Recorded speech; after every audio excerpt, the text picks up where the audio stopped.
In tonight's Arena, my column about Islamism and a letter in response that will shock you. What it says, and more important, who wrote it. The new Premier of Alberta, Jim Prentice, has appointed unelected people to senior ranks in his cabinet.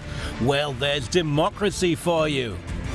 A Canadian imam says gay people should be executed. Why then is the gay community so quiet about Islam, but so opposed to conservative Christianity? The border between England and Scotland guarded and with a barrier? Oh, surely not. We have proof. Show your passport and unleash the tartan. Friends, Canadians are rightly sickened by ISIL's savage slaughter of anyone who doesn't share their twisted view of the world.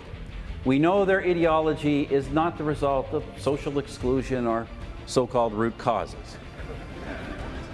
It is evil, it is vile, and it must be unambiguously opposed. Eh? Well said, well said. This is the Arena. I'm Michael Corrin. Now, yet another young jihadist from the free world, this time Mississauga, just outside Toronto. Various names, Mohammad Ali. Mohammad Ali is not the boxer, the name currently used. Raised with all that Canada could offer, but prefers to mock the beheadings of innocent people, calls for others to join him in slaughter. We need to talk about this properly. Intelligence analyst and security expert David Harris joins us from Ottawa.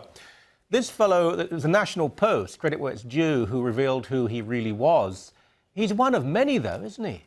Oh, that's right. I mean, we've been seeing a succession of people. It almost feels as though every week or two, another young Canadian Muslim has headed off to Syria, Iraq to join ISIL, and all that represents, including, of course, the possibility of these people, armed as they might wind up being, returning to Canada with intentions to practice their profession, as it were, on neighbours. All right, let's talk about this one. I mean, the two names, Muhammad Ali is one name, Abu Turab is another. Tell us a bit about him. Well, there's not an awful lot known. He has come from the Mississauga area.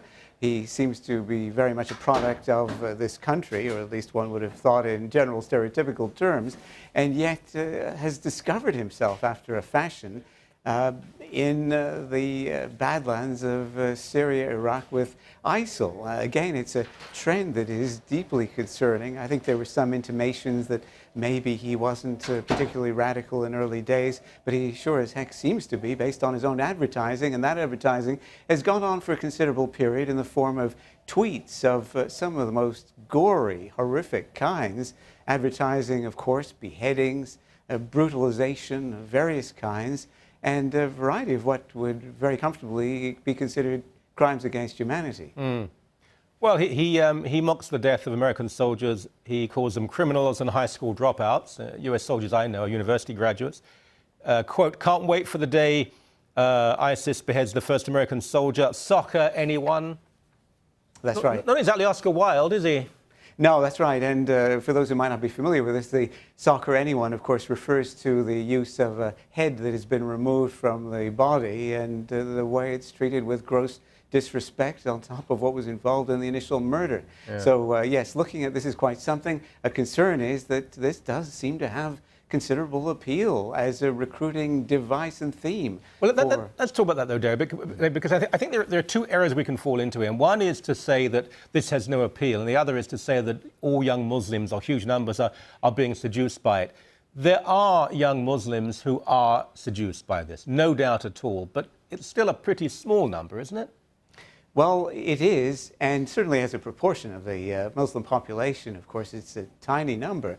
But the difficulty is that we saw in places like Mumbai a few years ago, India, what merely a dozen or even a handful of people can achieve. 9/11 was a story not unlike that, involving relatively limited investments of money and personnel. So the catastrophes that are possible are there, and the trends are not good. We have rightly seen this kind of situation described as metastasizing, and you can see evidence of Western governments now, without much exaggeration, being portrayable as being in panic. In Britain, where of course the government has conceded that perhaps 500 people may have headed off to this theater of operations, and where a Muslim Labour MP seems to think in terms of 1,500, The security services then begin to have serious difficulty keeping up with the nature and extent of the threat, so that there increases the risk that you're going to miss somebody and suddenly have the first notice of a problem in the form of an outright disaster, which, when you think about it, was, after all,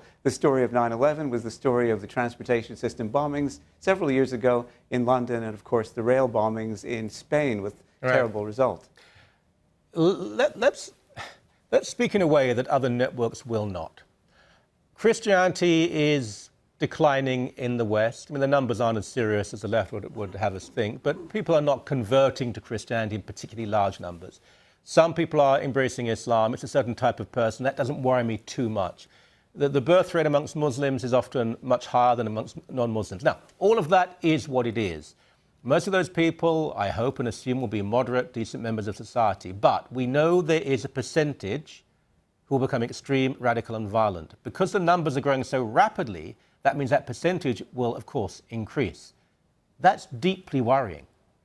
Well, yes, and you haven't mentioned, of course, the prime issue of immigration when we bring from jurisdictions that are overtly hostile to non-Muslims people into Canada, and some of those people are, of course, escaping precisely the tendencies we're worried about, but some are not. Some are finding, of course, this to be a land of plenty, that they would, as the formerly secret strategic plan or memorandum of the Muslim Brotherhood had said, their task is to settle in a colonialist fashion this country in order to bring it out of its dark age of, I guess, non-Islamist tendencies. So when you've got that kind of approach, you have a serious problem. And added to this is the way in which it seems Western governments, including now the Canadian government, may be approaching this problem. We just saw issued the 2014 public report from the Department of Public Safety.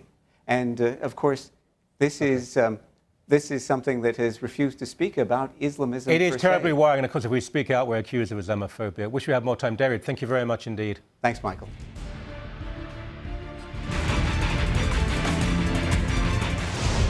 And as of this moment, Alberta is under new management. Alberta's new premier was sworn in yesterday and cleaned house, but not everyone is happy with the new management. You will be executed. Punishing gays by death? A Canadian Islamist preacher of hate is pushing buttons in the Philippines, but why is the gay community here keeping so quiet? You will not get dragged into another ground war in Iraq. Obama has upped the ante against ISIS by, well, throwing a bit of money at Baghdad and making vague pledges to destroy the group ravaging the Middle East.